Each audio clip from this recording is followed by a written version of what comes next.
Okay, I think we're ready to start. So good afternoon, welcome everyone. Thanks for joining us for this session on a world with the right incentives. Can development impact bonds achieve high impact results?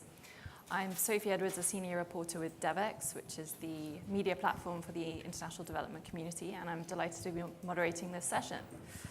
So I'm going to let our panelists introduce themselves in a few moments, but just very briefly to set the scene. 11 years to go before the Sustainable Development Goal target, and we're way off track. Everybody knows that. Education being no exception. So as part of this, there's been a growing realization that we need new innovative ways of both raising financing and also deploying it. And within that, there's been a lot of buzz around impact investing or social investment or the myriad of names for it. And within that, there's a subsector, a mechanism known as impact bonds. And they've really been on the increase in recent years. Brookings Institute said that last year there were 134 impact bonds, either in the implementation stage or finished. But the majority of those are social impact bonds and still in high-income countries. But there were 7 development impact bonds and 4 in education. So we're joined by a panel here of the people that are working on those education development impact bonds and to find out how that's going and what potential they really have. So I'm going to start us off with you. Dorate? Sure. Good afternoon, everyone. I'm representing 3 organizations. Yellowwoods, which is a global private investment firm that founded the Harambee Youth Employment Accelerator over 8 years ago to address the supply-demand mismatch in the entry-level labor market in South Africa. And together, those 2 organizations have founded Bonds for Jobs, which is the outcomes-based financing platform that was launched last year. So over the past 8 years, Harambee has established itself as a labor market change agent, having worked with close to 500 employer partners and transitioned 100,000 young people who were excluded from the economy without tertiary education into their first-time opportunities by deploying demand-led training. Harambee's programs are not accredited. They work out of the formal accreditation system of government. And the North Star really is to begin with where the economic opportunities are and work back to the supply side. So I think most people are familiar with South Africa's high unemployment rate. What we've learned is that there are 3 main causes of this problem. The one is a state failure through poor education. So young people leave the education system without the right employability and skills that are required by the world of work. There's a market failure in that employers use exclusionary proxies of measuring a young person's potential. And there's also a poverty factor in that it's very expensive to find a job. What this has informed is that any employment intervention in South Africa will have triple financing. The government will always be a payer. The private sector will always be a payer. And there's still a gap, which is filled by donors. The crisis and opportunity is that South Africa spends more than enough money on education and skilling every year. There's about 200 billion rands, $14 billion spent annually by both government and the private sector on skilling every year. So it's not a money problem, it's the way the money is deployed. That's the challenge and the opportunity. That the money is spent on programs that are not market-led. They're expensive, they're lengthy. So we've got a lot of trained young people in South Africa who are not employable. So that's where we saw the opportunity to launch our impact bond. But our impact bond is focused solely on accelerating what we're calling alternative pathways to skilling. So a good example is where a traditional pathway to digital skills would be a computer science degree at a university. The alternative pathway for those skills are a coding boot camp, which is quicker, it's cheaper, and it's market relevant. So we launched, as I said, last year. Impact bonds are very complex and they involve multiple stakeholders. We were successful in launching what we call an MVP, but robust enough for scale. And I think, the key thing about the model is, what we say our North Star is that we're market driven. So training organizations don't get access to working capital before they've identified and secured an opportunity for the young person in the labor market. So before they've got an employer on the other end saying, I will employ this young person when they've graduated from your training program, they don't get access to the money. The challenges so far have been that there aren't a lot of ready training organizations that are market-driven. People are very wedded to their own programs, but when you start saying to them, you're not getting a cent of money until you find the opportunity at the end, then the number of training organizations shrinks from thousands to a handful. The approach to scale and to achieve systemic impact on this is that government has been a partner from day one. They are one of the outcomes funders. And the model is really to shift the institutional spending of government on skilling. And that is the scale approach. Okay, great, thank you. And let's go to Dan now, who's been part of the putting together of a number of these. Maybe we could just go a little bit backwards just to explain a little bit of the structure, just in case there's anyone in the audience that doesn't really know how they work. Sure. By way of introduction, my name is Pam Dawber, and I work with the UBS Optimus Foundation as a program director on our social finance team. UBS is the world's largest wealth manager. Around half of the world's billionaires bank with us. And the UBS Optimus Foundation is part of the bank's offering to our clients, wherein we provide philanthropy advisory to bank clients, along with an execution platform that helps them to manage their strategic philanthropy and maximize their impact. Why am I mentioning this? I would like to, in my opening remarks, also speak to the point of who is it that is interested in getting involved in development impact bonds. Before I do that, I will just quickly outline the structure of an impact bond. So an impact bond is actually not a bond. The word bond is a misnomer.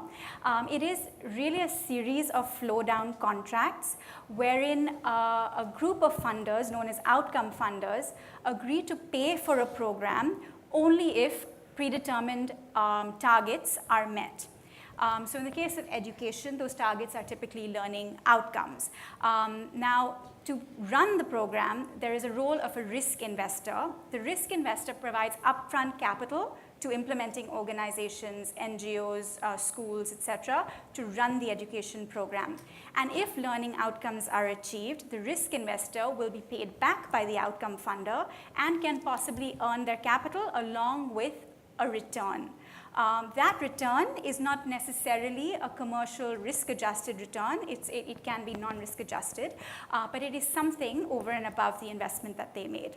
Now, in order to make sure that the outcomes that are linked to the payment are collected by an independent authority, the outcome funder actually contracts an evaluation agency. So there is an external evaluator involved in development impact bonds, and there is also the role of a performance manager.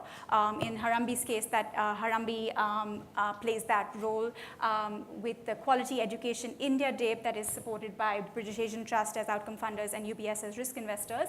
That role is played by Dahlberg. So it is a group of, it's just really a series of contracts between this group of players that come together to solve a social issue and and for which the payment will only be made if outcomes are achieved. Speaking to this, who the risk investor is, from the UBS Optimus Foundation point of view, we found that in our interactions with the clients of UBS, over 90% of the world's wealthiest individuals are philanthropically active, but less than 20% are actually satisfied with their philanthropy. They don't know where their money always goes. They're not really convinced that any real outcomes have been achieved by their giving. And so there is a new kind of philanthropist that is emerging that is interested in a more entrepreneurial approach to their giving, and they want to see real tangible outcomes from their philanthropic activity. 67% of millennials are interested in investing in entities that reflect their own social and environmental values. 88% of women want to invest in entities that have a positive social impact. We're seeing this kind of new entrepreneurial philanthropist that really wants to get engaged in programs where they can maximize impact but also possibly recover their capital, sometimes to be even pooled back into future social programs. And this is a group of individuals that UBS Optimus Foundation works with to pool their risk investment and provide the upfront working capital within a development impact bond framework to the implementing organization so that they can run the programs. And if they achieve learning gains, then we can recover our capital along with a risk-adjusted return. So it's quite a new trend that we're seeing in the space, and its potential to actually tap into a new pot of funding, because this kind of philanthropist or investor is actually willing to provide some of their private capital, so not necessarily what has been already allocated as philanthropic money, but kind of reach beyond that and even allocate some of their private capital to programs that are structured like this. Thank you. So Safina, turning to you now, you were part of the first education DIB, which finished last year, Educate Girls in India. It'd be great to just hear a little bit how that's structured and what you learned from it. Yeah, sure. So I started Educate Girls 11 years ago, and we grew very quickly. We work in critical gender gap districts, which have the highest number of out-of-school girls. And we grew from a 50-school model to 500 to 5,000. And we were about at 8,000 schools, where I really started to worry about saying, you can keep scaling, but are you scaling quality? And are you scaling outcomes for that last girl, or are you simply scaling an activity and a program? So the basis of the first DIB was around that, saying, if you put money against a result, right, each dollar buys a particular result, can you build an organization that has delivery to results in its DNA? And so that's the sort of genesis by which we started. So we were paid on two outcomes. One was enrollment of out-of-school girls, and which we found by going door to door in our program villages, knocked on every single door to find all girls who were out of school.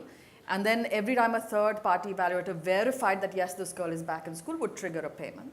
And the second was on learning, and in learning there were control schools, which were regular government schools, and our schools where we were providing our intervention, and then measuring. So if my children moved up 2 units of learning in a regular government school 1 unit, we would get paid for that balance 1 unit. So very rigorously set up as an RCT, as a gold standard. And these were the two main outcomes. Children's Investment Fund Foundation was our outcome payer. They were purchasing the impact. UBS Optimus Foundation was our investor. We had Instiglio as the project manager, and we had ID Insight as our third-party evaluator. The evaluation was very rigorous. They checked 70% of the children in program and control, in treatment and control school every single year. So the results were at 99% accuracy. And what we found was that at the end, so in terms of finding and bringing out of school girls, we were able to enroll 92% of all girls back into school in 3 years. And again, interestingly, the younger girls we were able to bring back in the first year, and then older, because they are more at risk of child marriage, of pressures, and was at second and third years. In terms of learning, even more interesting, year 1, we achieved about 25% of our learning target. Year 2, we reached 50% of our learning target. And by year 3, we actually reached 160% of our learning target, which was at 0.31 standard deviations, which is equal to, at minimum, an additional year of schooling for an average student. And again, we're working with rural, remote, tribal areas. And so adding an extra year of learning for a tribal child is massive. And the reason I'm walking you through this is to understand what it actually means in terms of a child on the ground. A girl who would have been at risk of child marriage, of trafficking, of early childbirth, was actually in school and staying in school. And all of this third party evaluated. So very, very big focus on outcomes. And what it meant for our teams was, just in terms of some of the big broad lessons learned, was that the focus, it was like a very clear goalpost, right? You knew exactly. We had 768 out of school girls.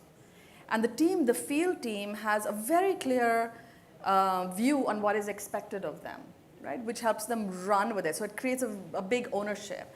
It helps you really look at data. So what they realized was that 80% of the out-of-school girls were in 40% of the villages. So you move manpower around. You kind of do much more intensive implementation in one area and a lighter touch in other areas. So it makes you very data focused. All your decisions are being made keeping the outcomes and very data-driven decision making at the field level, not at a central level. It also means that as an organization, you automatically decentralize. And I think this is very, very, very important for service organizations working at scale, is that you're not prescribing what they should be doing sitting in a head office or sitting overseas. The best solutions come closest to the ground, right? And I think that's a big learning from the DIB in terms of how social impact really needs to be kind of delivered. So I think definitely, and again, I think the fact that the other big learning for me, and I think it is generally for the sector, what we need to take away from it, is to think outcomes or results that we want to see for poor children. I mean, a lot of our children are stunted, malnourished. These are very, very difficult populations to work in that you can't parachute in and parachute out. You can't fund a one-year program, right? You have to fund multi-year. You have to fund tied to a particular result that you want to see, and you have to fund flexible. You can't do activity-based. And I think these are the big, big lessons to take away from outcomes-based structures, is give people flexibility, give them multi-year money so they can course correct and they can improve their programming so that we can have much better results for our children. Okay, brilliant. We're going to come back to you with lots of questions, but let's turn to Richard now, who I guess inspired or part of the learnings that we've seen in the Educate Girls DIB has now launched, well, is part of the process to launch had launched a new one last year, bigger and different. So tell us sort of how it's different and just a bit about it. Okay, so I'm Richard Hawkes. I'm the chief executive of an organisation called the British Asian Trust. We're one of Prince Charles's charities that works with the South Asian diaspora, mainly in the UK, but also more globally, with things like innovation, private sector, social finance at the heart of what we do as an organisation. I've personally been quite involved in social investment and developing things like social investment bonds in the UK for nearly 10 years. I think there's a more fundamental issue which we're all trying to address here, which Sophie referred to at the start, which is that if we don't change the way that things are currently working, we're never going to achieve the SDGs. The bottom line is at the moment that there is more money going into development than ever before. There's more official development assistance, there's more philanthropy, and there are more NGOs. And yet there's still nearly 1 billion people living in extreme poverty. In South Asia, 45% of the population of South Asia are living on less than $2.50 a day. Current estimates are that to achieve the SDGs by 2030, there is a $2.5 trillion a year funding gap. So if things don't change, we are just never going to achieve the SDGs. Now, on the one hand, yes, we need more money. But equally, what we can't do is what NGOs, and I'm part of the NGO sector, traditionally do, which is just say, well, the only solution is more money. What we've got to accept and face up to is that we also need to make the money that is currently in the system more effective and more efficient. There is a lot of inefficiency, there is a lot of ineffectiveness, there is a lot of waste in the system as it is at the moment. Donors fund inputs and activities. If you look at education, donors traditionally will put their funding into building schools or numbers of teacher training programs or equipment and things like that. And what that does is that drives NGOs and delivery organisations on the ground to deliver against what the donors want. So delivery organisations are paid to do the inputs and activities that the donors want them to do. So you have a whole range of positive intentions where people are hoping there will be great outcomes and results. But the problem with positive intentions is that that's what they are, positive intentions. And positive intentions often lead to negative results, not just to no results. So there needs to be a fundamental change. And the kinds of things that my colleagues on the panel have been alluding to in terms of changing a focus to focus on results, changing the focus to make sure that local organisations know what it is they're trying to achieve. So with learning, what are we trying to achieve with learning? What are the outputs that we're trying to achieve?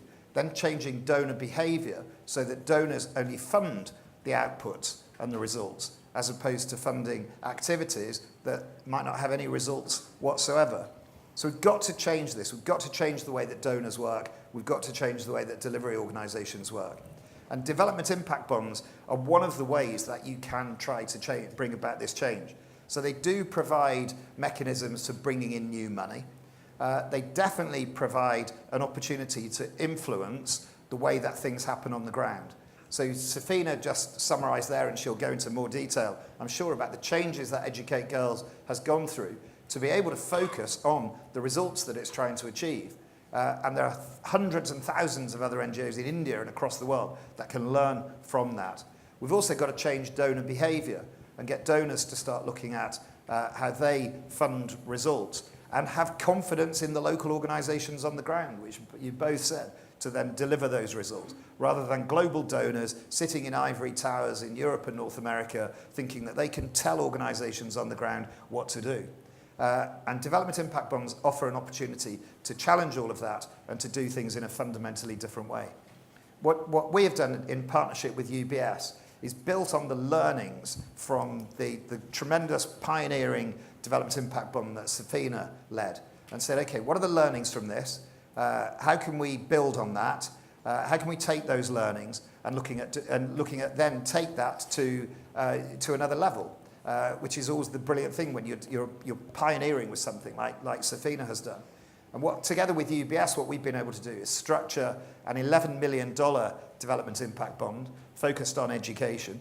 And we've brought together a whole range of different funders that include the British government's Department for International Development, it includes Tata Trust, the Michael and Susan Dell Foundation, the Ellison Foundation, Comic Relief, Lakshmi Mittal, British Telecom. So you've got a range of funders that have come around a table from the private sector, the not-for-profit sector, the government sector, from India, from Europe, from North America. So a combination of donors. And as Donna explained, all of those donors, what they're saying is, yes, we'll put in $11 million, but we're only going to pay if it is successful. And if it's not successful, they don't have to pay anything. So that donor money is de-risked. They don't have to pay for anything if it doesn't work, because Dunn and her colleagues at UBS are putting up the upfront capital that is required to make the work happen. And if it doesn't work, Dunn loses all her money. If it does work, the donors will pay and UBS will get their money back. So UBS are taking the risk. The donors are not taking any risk at all. They only pay for success. And as Safina explained in their model, there is an independent evaluator who will assess the outcomes, and if the outcomes are achieved, then the donors will pay. Can I ask you a question here, Richard, then? So Safina's model, they were measuring two things, access and also learning gains. What about in your model? So again, things when the DIB that Safina worked on started, one of the biggest challenges was getting people into school, was getting girls into school. In India now, I'm aware who I'm on the panel with, but so correct me if I'm wrong, but it's estimated that 99% of primary school children are actually starting school. But the huge challenge is, what are they learning? The MDGs were more about access, the SDGs are more about learning. So the DIB that we're working on is only focused on learning. So the outcomes that we're looking at measuring are increased attainment levels in numeracy and literacy for primary age children. And so it's totally focused on learning outcomes. So one of the criticisms of outcome-based payment models is that it doesn't really control for perverse incentives. If an operator is being rewarded for learning gains, then they may have an incentive to exclude children who are going to perform poorly. Obviously, that was controlled for in the Educate Girls DIB through the access indicator, but how are you mitigating against that in yours? Okay, so there's the consortium that has been involved in this includes us and UBS and the Michael and Susan Dell Foundation, and that's been crucial right from the start, together with the learnings from Safina. UBS are responsible for the performance management of those NGOs. So I think, Dunn, you could probably summarise the measures that we put in place to mitigate that. Yeah. So the question of perverse incentives has come up quite frequently, and actually the way the DIB is constructed, so does take that into consideration. When it comes to the question of gaming, will service providers actually choose schools that are already performing better? The way to mitigate that risk, and particularly in education, but also more generally, is to measure distance traveled. So regardless of the starting point, what was the progress made among students? And when you're actually measuring that delta or that change, the question of perverse incentives is to some extent mitigated. So we're not measuring absolute learning levels, and therefore if you choose students that are already up there, that's really not going to help you. You need to make progress with all the students regardless of their starting level. And in a way, in the case of education, it actually is an incentive to choose children that are performing poorly, because you can see the quickest delta, the quickest change in learning with children who are actually lower in attainment levels. So it's actually an incentive to choose the poorest schools, children who aren't learning so well. I'm sure we'll get some questions on this from the audience in a minute. But let's just talk a little bit about the investors in your case. So how are you selling this to your UBS clients? And what's the reaction? What are their sort of concerns and questions? So how are we selling it? And actually, as I mentioned earlier, there is an increasing demand. So it's almost that philanthropists, investors, clients are coming to us and saying, isn't there a different way for us to give money? As new generations as sort of next gen is taking over family wealth, they're asking critical questions. They don't want to be writing checks anymore and saying, here you go, forget about the results of this funding. And so we're actually seeing the demand from investors for kind of more results-based financing, and certainly the potential to recover capital is very interesting to our clients. So the angle of where funding programs where outcomes are being clearly measured, clearly defined, and payments are only made if outcomes are measured, outcomes are achieved, and if outcomes are achieved, you actually have the possibility of recovering your capital along with some kind of return. That is really what makes clients so it's a bit interested. It's an easy sell then? Well, nothing is an easy sell, and but there is a lot of interest. Can I just, actually, sorry, can we ask Lorato had something to add? Sure. So in our context, we've got three types of investors. We've got the UBS type high net worth individuals, but who require their capital to be preserved. So we need a guarantor on the other side for that. Then we've got soft money in the form of empowerment trusts and foundations who take the first loss. And they're very catalytic because they unlock the commercial funding. So pension funds, asset managers looking for commercial returns are happy to invest in this type of structure if you've got the first loss layer in place. And that's the most scalable form of capital. So a big part of our demonstration effect was to demonstrate that these models can work for commercial funders. Yeah, and you're also unique in that on the buyer side, you've actually got government involved, which From day one, yeah. Yeah, which has not been done in a sort of middle income, low income country setting yet. Correct. Any sort of thoughts on how you managed to do that? As I said, Harambee had been operational for 6 years when we started the impact bond, and had worked with the government before, with the Ministry of Finance and Gauteng province, which is the biggest province in South Africa. And both those two parts of government are more innovative than other parts of government, and we're quite keen to catalyze this model as a way to demonstrate to the Ministry of Education how some of that institutional statutory money and skilling can be shifted towards this sort of money. So I think we identified parts of government that are easier to work with, are more innovative, as a way to demonstrate to the bigger scalable parts of government. Yeah. Safina, I wanted to ask you this as well. I mean, we've been hearing that it can be done, but it's complicated. I think that's what you started off saying, Naratu. Why not just do simpler contracts with just, a regular outpace-based aid contract? And in your case, I understand you haven't done another DIB. You're not really interested in doing another DIB. So tell us about that. Yeah. So first of all, I'll step back a little bit on the perverse incentive question. And I think the bigger thing to focus on is not necessarily the exact evaluation framework that is set up, because each will be different and will be bespoke.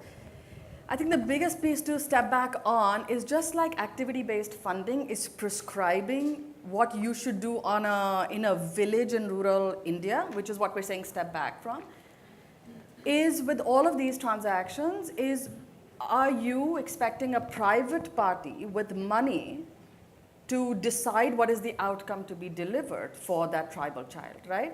And I think that's what we need to step back from. So social impact bonds, and like you said, the involvement of government becomes key. So either they are tied to the Sustainable Development Goals, so that you don't have all these transactions where private money is deciding what is it that looks like. So I think that's the root of it. And then, so instead of mitigating downstream, we just need to make sure that these transactions are actually, it's the government deciding, or it's like, the Sustainable Development Goals and those indicators which are being decided as the outcomes to be delivered and the measurement framework, right? So, and then you can kind of say that we're not going to measure per percentage point improvement of a school, because that may mean that you will pull out students who are performing, and then, you can do an aggregate framework. But I think it kind of even goes at the design stage, not necessarily, beyond the design stage. So I think that's one way to kind of think about it. The second is that I think DIBs, in the positive side of it, is DIBs are great R&D tool, right? They're great. They're like a pressure cooker that you have to deliver in, and that teaches you so much about performance, right? Because activity-based funding doesn't teach you about performance. So for Educate Girls, we were actually able to learn so much as how do you're not happy with 10% improvement or 20% improvement. Let's get to that 90% and solve that problem, right? But the data-driven decision-making and all of that, to give you an example of why we're not doing another DIB, is now we have insight, and we have data from over 4 million households just from a door-to-door survey. We're using advanced analytics. 5% of villages in India have 40% of the out-of-school girls. And we have a model now with evidence that can actually bring 92% of them back into school. And Richard is right. These are last 5% of the villages, right? Everywhere else you don't have an access issue. But these 5% of the villages is still over 4 million out-of-school girls. So it's that precision targeting, and that's come to us because we've learned so much about performance. But instead of going into another transaction, I want to take those learnings and actually solve 40% of the problem of out-of-school girls in India through this very, very sharp performance-based delivery. And for that, we will need $100 million. Now that comes to your question, is saying, how can that $100 million be structured so that it's most enabling to solving that problem? Yes? And so then the nature of that money, it could be in the shape of a bond, it could be in the shape of multilateral funding, it could be in the shape of philanthropic funding, it could be in the shape of retail funding, but the nature of that money needs to be multi-year, tied to that result, flexible, right? Mm-hmm. So that's what we really need in the sector, is not just about having new tools and stuff, but also changing the nature of current funding. Yeah.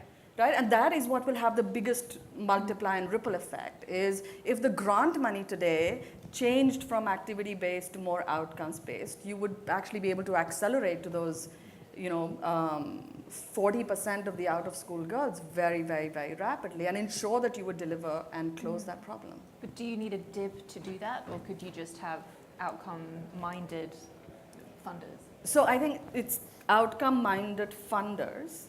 So again, as a service provider, I just got the money as a grant, right? Yeah. So the financial instrument sat on top of me. UBS Optimus gave us a 3-year grant. So for me, all money looks like a grant, right? Whether it came through the bond or whatever, it's the superstructure above that. So as far as I'm concerned, I just need all money to be of that nature. Okay, I think we should go to the questions, actually. David.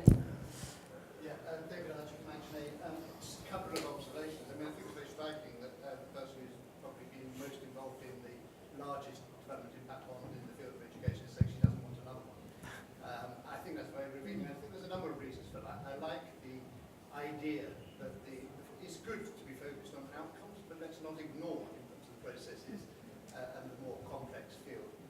is a real danger, I think, when we look at very narrow outcomes of literacy and numeracy, that you have a whole set of distorting outcomes.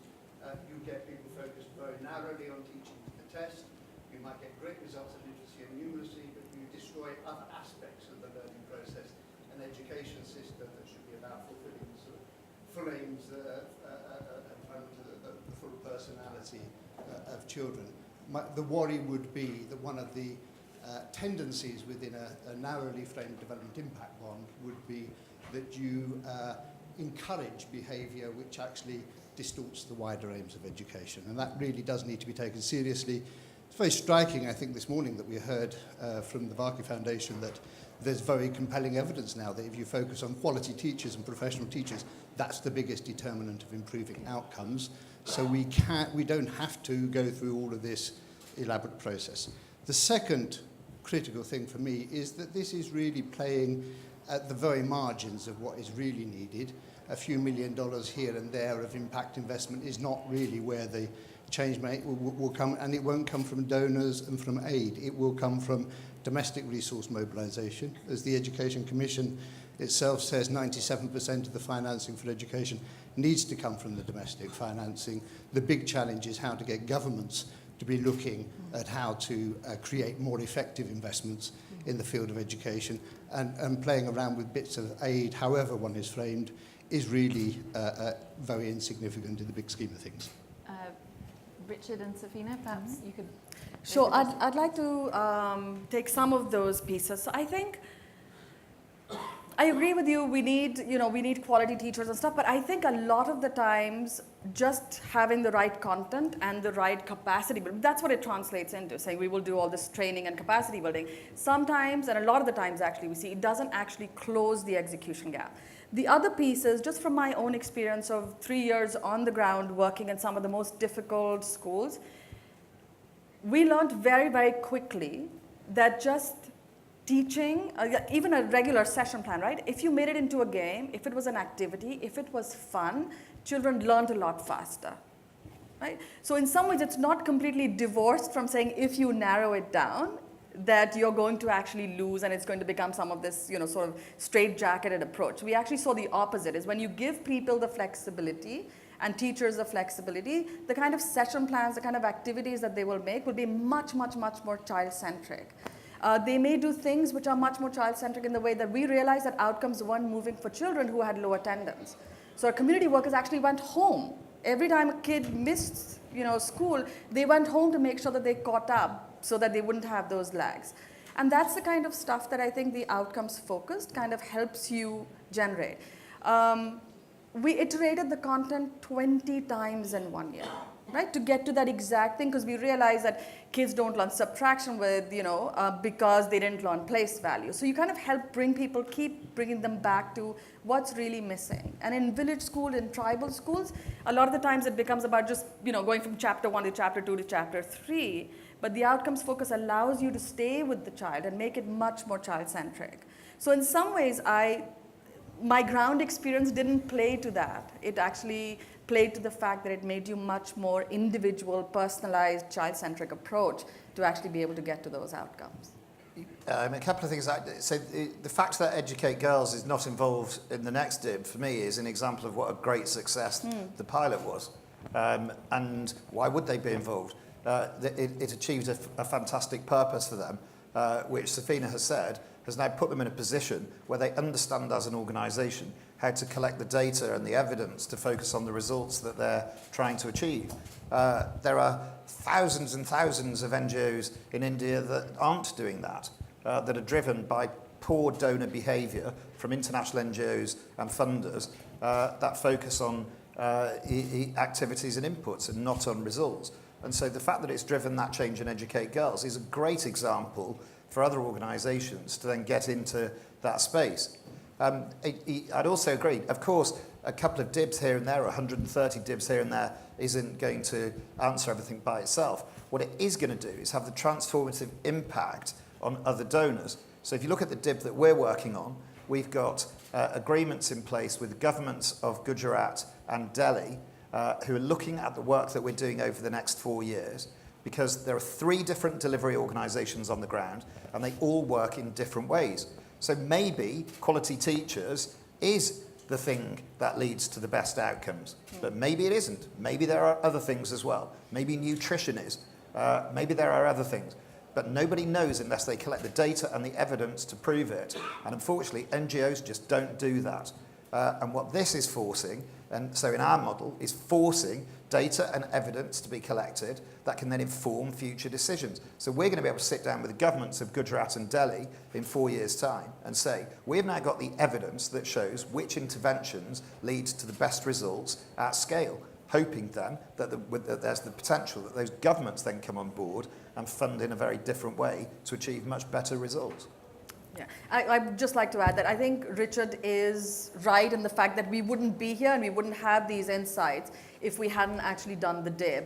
And what are the fastest pathways to impact? We wouldn't necessarily have that ability for data analytics. We wouldn't have a lot of those performance management pieces. And that's exactly what we learned directly from the transaction. And I'll just add that DIBs are basically one tool within a wider outcomes-based financing narrative, and they're not always necessary, and they're not always the most appropriate tool. So there are certain circumstances where they work really well, but not every kind of education programming needs to be within a DIB construct. And particularly where outcomes are almost guaranteed, DIBs are not necessary. Brilliant, thank you. At the back. Hi, I was wondering if there are any lessons that you've learned about structuring of DIBs, because as you said, it's not always the most appropriate tool, because in effect it's basically just changing who's paying, either the outcomes payer or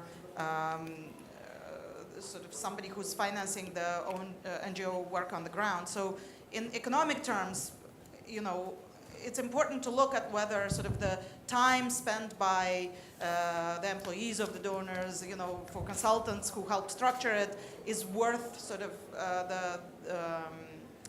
is worth the time, because you know the NGO gets paid either way. And also, I think in the context of the previous question, I think sort of the prize there is, can we get governments to be the outcome payers? Yeah. And you know, are we actually de-risking through this process something that the governments could do? Is there interest from governments? And then, you know, what information do they need from us, the donor community, to be convinced that this is a good way for them to pay for results? Okay, let's take 2 more questions as well. We'll do a round. Yeah. Thank you. Thanks for that presentation. Maliha Khan, I'm with the Malala Fund. So my question is around the emphasis on evidence and results, and the ways that evidence is generated and what constitutes evidence.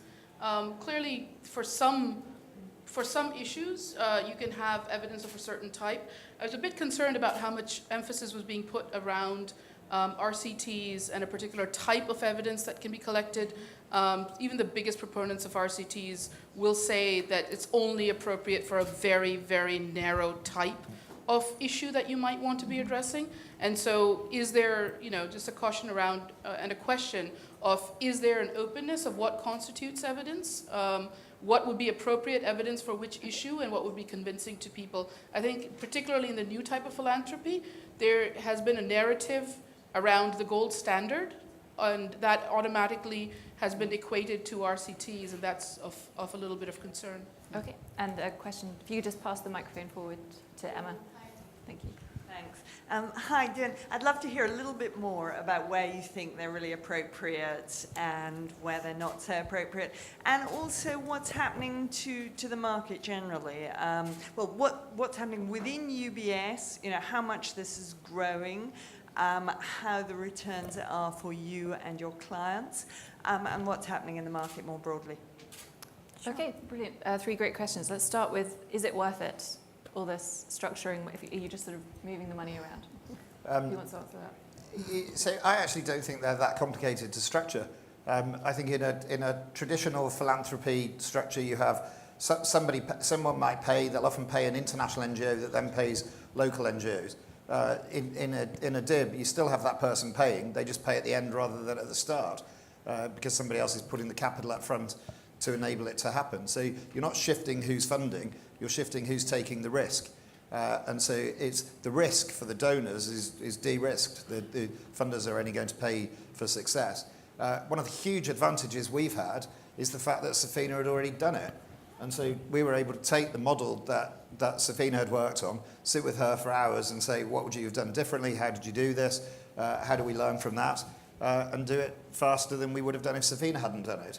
And we're now, and just on that, we're, you know, all of the work that we've done, we're happy to share with absolutely anybody.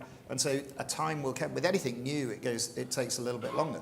A time will come when these are, you know, it's much easier to do it. There's a sort of set way of doing it. You can just take them off the table and people will, you know, the model is there now. I think the next one that we're developing will be doing a lot faster than this one. But I think part of the criticism, perhaps to go back to the first dib with Educate Girls, was that you've got SIF and UBS, and you probably could have just switched them around, and whoever was, you know, the buyer could have become the investor and vice versa. So are you really breaking a mold there when you've got two donors that were already up for it? Yeah, so you know, I know there are lots of members of the British Asian diaspora who are interested in being outcomes funders in future products, and also interested in being risk investors. There are lots of foundations now that have dual parts of their organisation. Some will do recyclable finance and invest in things, and another part will give grants. So I think that's absolutely fine. It's just in each particular model, because what this is doing. You're not bringing new investors to the table then, because they're already interested. No, you can bring new people in, because there are investors that want a blended return on their investments. And so whereas 20 years ago investors just wanted a financial return, then they wanted to know that their investments weren't causing any damage. Now increasingly investors want to know that they're getting a blended return. So are they getting a financial return and a social return? What that can do, and the UBS experience will demonstrate, you know, they're providing their investors with a proposition to get involved in something that they might not have done before. And then, within our DIB, the money that UBS are putting in, the 6% return, is then being recycled into other development initiatives.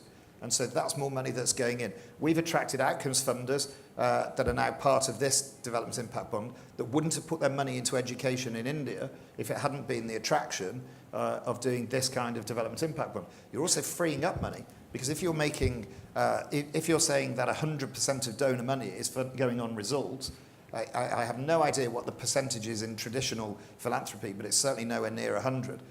So you're freeing up that money to be able to provide more money for the field overall. Well, let's ask Dunhig. She works with these investors, and to answer the question about the market. Yeah, so I'll actually speak to both questions on cost effectiveness as well as sort of what's next at UBS Optimus Foundation. So I think certainly with some of the early dibs, a lot of the high transaction costs will result in sort of positive externalities, public goods, as Richard mentioned. You know, the rate card that we're working on the Quality Education India dib would serve as a sort of a framework that hopefully governments can use in deciding which service providers, which models are most cost effective when they come in as an outcome funder. And the idea really, I think that now is emerging, is to really pool these kinds of instruments into wider outcomes funds. And that's a piece that we've been working on increasingly within UBS Optimus Foundation, is using that architecture that has been created, the frameworks, the structure, to plug in multiple SIBs and DIBs. And so, and in using that same sort of predetermined set of contracts to really influence multiple outcomes across geographies and across sectors. So really catalyzing and growing from the experience of the early dibs. In terms of government interest, I think there was a question there, are governments in developing countries interested? In South Africa, we're certainly seeing that. And that's another, and there was a point about domestic financing. And we really feel that with development impact bonds, it is possible to demonstrate the efficacy of a model that can then be taken to government as a compelling argument for government to then de-risk public service delivery and come in as an outcome funder. And those are some of the conversations that are currently ongoing. So the DIBs really can serve to get governments excited and engaged in this kind of outcomes-based financing. And there have been commitments that the governments have made in India as well. There is a growing sort of budget allocation towards outcomes-based financing, which is very new. Lorate? Just a quick perspective on the question of is it worth it? I think there's two things. The one is it takes a lot for a politician to do something differently to the tried and tested century-long processes that all their predecessors have been doing. And to de-risk that shift, I think is what SIBs and DIBs can do, is when you're proposing that a government do something that is innovative, not tried and tested, they could lose their job for it. De-risking that shift in the process is one. The second is when we talk about new money and the criticism that DIBs don't bring in new money, I think they bring in new money in a different form, is that in development finance, we have governments having to be the risk takers and always subsidizing and cushioning commercial investment. What a SIB does for me is, for the first time in development finance, we've got a model where commercial investors take the risk from government. So I think for those two reasons, it's definitely worth it where it is appropriate. And there was also a question around evidence and RCTs. Oh, are they the right tool? Maybe they've lost their shine. Can anybody speak to that? Or different ways of doing evidence? Well, I think in terms of RCTs, and that's a standard criticism and sort of generally quite difficult to determine when an RCT is necessary and when not. I think also with development impact bonds in early stages and with early impact bonds, probably a more experimental, quasi-experimental evaluation framework is necessary, particularly as we're also building out things like rate cards. What is the actual price to achieve a certain outcome? Hopefully, as we progress, we will not require an RCT type of gold standard assessment. We might actually be able to manage with an outcome verification process, which is more low touch. But I think in early DIBs, it's important, and it's really important to make that compelling argument to government, etc., to really come in and fund these kinds of programs. And just to add, in the DIB that we're working on now, 80% of the total outcomes funding pot is going to the local delivery organisations. And so because we've been able to scale it up to $11 million, it means that the ratios can be more effective because of scale, because of economies of scale.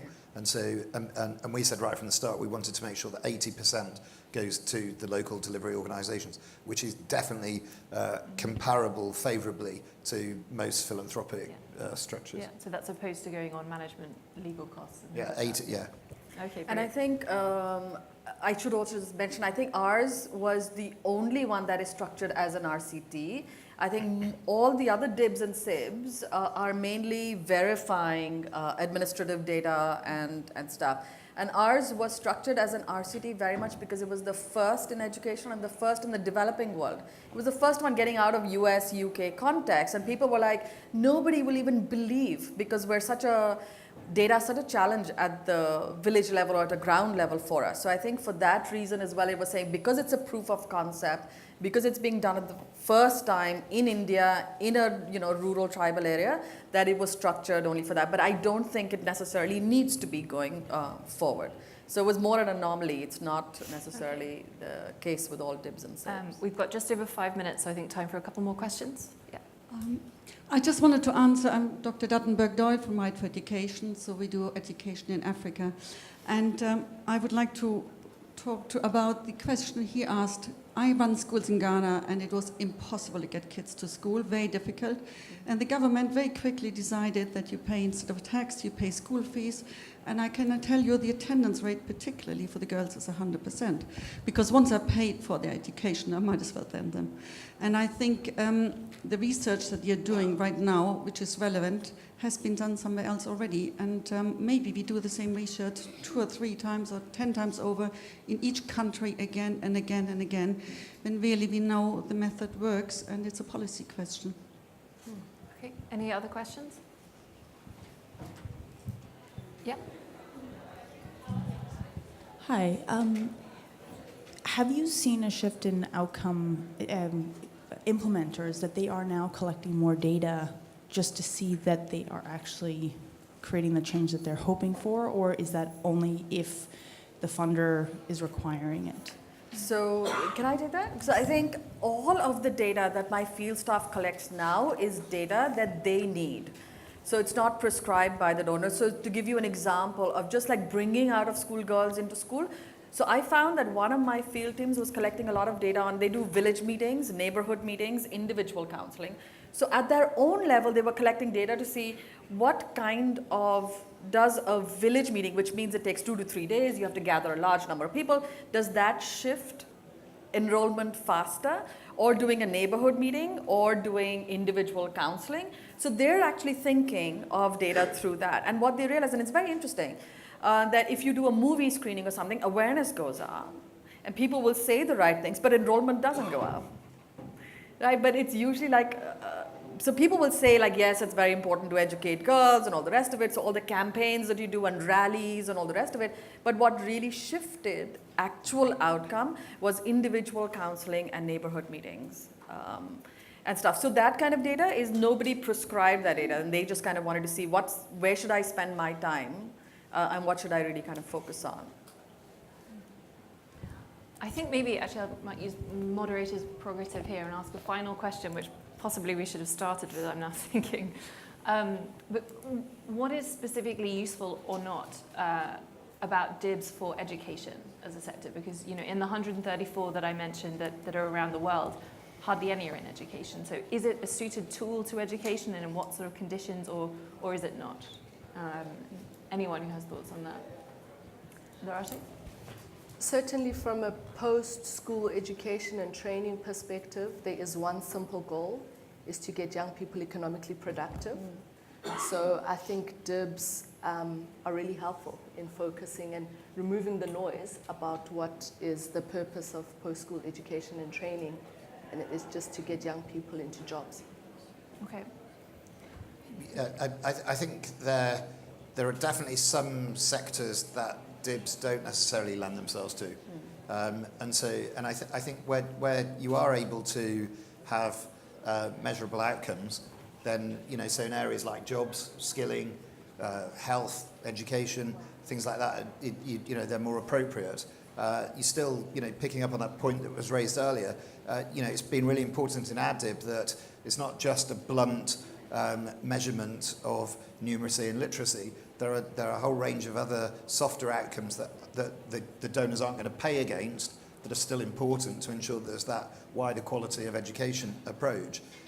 I think there are areas such as trying to transform, trying to bring about social change in a mental health scenario, or anti-trafficking, or some areas where perhaps outcomes-based payments aren't necessarily the right way of trying to do things. But certainly I would argue that in areas like education, health, jobs, skilling, they're definitely appropriate. I think a big lesson also in education specifically is, I think, for governments to take away, saying there's one thing about policy, and but you don't make one policy and you carpet bomb it across the universe. There is merit in sort of precision targeting and dynamic programming to actually make sure that you can, so sort of precision policy making or targeted policy making is also another tool that perhaps can be looked at, given the results and how DIBS can really help in terms of specifically the education sector. Anything to add? I think so. I mean, I agree, and I think that in the space of education, they are particularly relevant. I think sometimes with clients we have this sort of conversation about input tracking and activity tracking, and wanting to build a school and assuming that education will be the result of that. I think in in the space of education, learning outcomes are not necessarily always guaranteed, and therefore provide, DIBs that allow service providers, implementing organizations, complete flexibility to innovate and figure out how best to get those girls into school, how best to make sure that they are learning. Is it to focus on teacher, or in that specific context, is the challenge actually something completely different? And it gives them that flexibility to really operate as they need to achieve the sort of North Star of learning outcomes. I think in education it's particularly relevant. Brilliant. Well, that's bang on time. We've just run out of time. So thank you very, very much to the panel. I thought that was a really interesting discussion. Thanks for your questions.